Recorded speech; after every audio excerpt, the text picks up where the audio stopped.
राधे राधे दोस्तों। तो स्वागत है आपका एक छोटी सी कहानी में, जिसे कभी मैंने सुना तो सुनकर कुछ पल के लिए मौन सा हो गया था और ये सोचने लगा कि धरती पे अगर सच में कोई भगवान है तो माता पिता ही है। तो कहानी एक पिता पुत्र की है, जिसे सुनकर आपके भी मन कुछ पल के लिए शांत तो हो ही जाएंगे।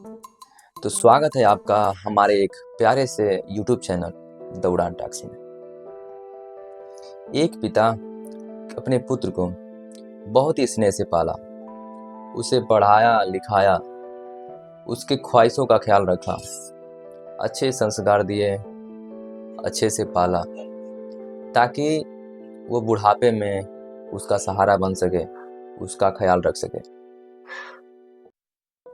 बेटा पढ़ लिख कर एसडीएम बन जाता है। कुछ समय के बाद उनकी माता का देहांत हो जाता है। समय बीता, कुछ समय बाद पिता अपने पुत्र के मनपसंद लड़की से शादी कर देता है।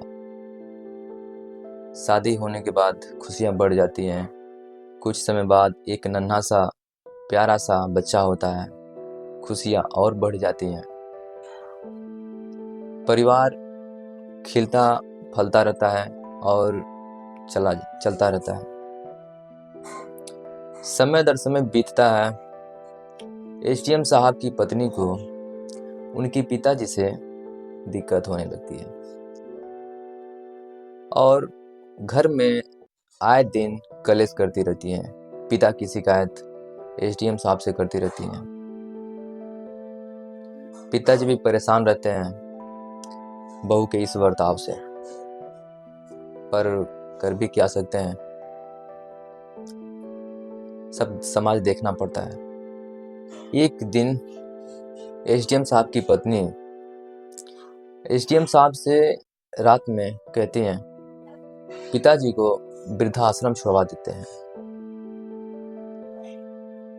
एसडीएम साहब पहले तो मना करते हैं, पर पत्नी की जिद के आगे मान जाते हैं।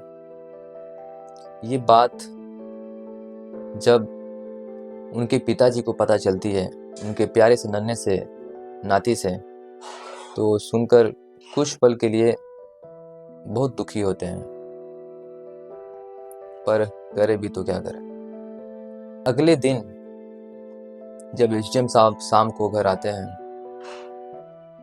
तो उनके पिता उनको अपने पास बुलाते हैं और मुस्कुराते हुए कहते हैं, बेटा मैं सोच रहा था वृद्धा आश्रम चला जाऊं। तुम्हारे जाने के बाद पोता भी स्कूल चला जाता है, बहू घर में व्यस्त होती है, मैं अकेला रह जाता हूं। वहां जाऊंगा, कुछ लोगों को मैं जानता हूं, दिन अच्छा बीत जाएगा। एसडीएम साहब पहले हिचकिचाते हैं, कहते हैं नहीं, फिर उनका मन तो मान ही जाता है क्योंकि उनकी प्लानिंग तो पहले से होती है। अगले दिन पिता के कुछ पुराने कपड़े, कुछ सामानों के साथ उनकी विदाई की तैयारी होती है।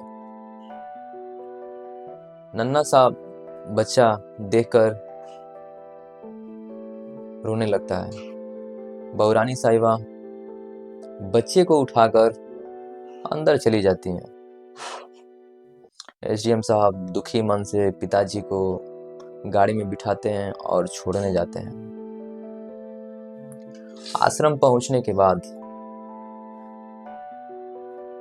पिताजी का स्वागत देखकर आश्रम के मैनेजर के द्वारा एसडीएम साहब थोड़े चकित से हो गए। सोचने लगे क्या है ये। फिर कुछ देर बाद आश्रम से चले जाते हैं छोड़कर। रास्ते में जाते वक्त याद आता है कि पिताजी का एक बैग तो गाड़ी में छूट गया है। बैग को वापस देने के लिए जब वो आश्रम पहुंचते हैं फिर से, तो मैनेजर से हिचकिचाते हुए पूछते हैं कि क्या आप पिताजी को पहले से जानते हैं। तो मैनेजर मुस्कुराते हुए कहता है कि हाँ, ये अक्सर यहाँ आते रहते हैं। आज से 30 साल पहले ये आश्रम आए थे अपनी पत्नी के साथ और एक बच्चे को गोद लेके गए थे। इनको कोई संतान नहीं था। आज उस बच्चे को पढ़ा लिखा दिए हैं, आज वो अधिकारी है। एसडीएम साहब जब ये बातें सुनते हैं तो सुनकर दंग हो जाते हैं। होंगे भी क्यों नहीं, बात ही कुछ ऐसी थी। पिताजी से मिलते हैं और फूट फूट कर रोने लगते हैं।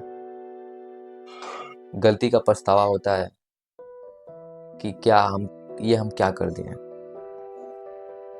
जिस पिता ने हमें आश्रम से उठाकर ले गया, हमें पढ़ाया लिखाया, हमारी खुशियों का ख्याल रखा, हमें ये एहसास तक नहीं होने दिया उनके सगे संतान नहीं है और उनके साथ हमने ये बर्ताव किया। पछतावा तो होता है, पर गलती होती है उनसे। जाते हैं घर, पत्नी को डाइवोर्स देते हैं। डाइवोर्स देने के बाद कुछ समय बाद हाईकोर्ट की दलीलों की वजह से बच्चा उनको मिल जाता है। आज एसडीएम साहब अपने पिताजी अपने बच्चे के साथ खुशी जीवन जी रहे हैं। तो दोस्तों, इस कहानी से आपको ये सीख तो मिली ही होगी कि एक बाप हमारे जीवन में क्या होता है, हमारी खुशियों का ख्याल रखता है और हमें हमारे परवरिश करता है ताकि हम उन कठिनाइयों से, उन परिस्थितियों से ना गुजरें जिनसे वो कभी गुजरे थे। वो चाहता है कि मेरा बेटा हमसे भी ज़्यादा तरक्की करे, आगे बढ़े। एक पिता ही है जो धरती पर चाहता है कि बेटा उससे भी ज़्यादा तरक्की करे, आगे बढ़े और वह अपने अच्छे जीवन को जिए। तो नमस्कार दोस्तों, अगर आपको इस कहानी से सीख मिली होगी, आपको अच्छा लगा है तो लाइक कीजिएगा, शेयर कीजिएगा और हमें मोटिवेट कीजिएगा, कमेंट कीजिएगा।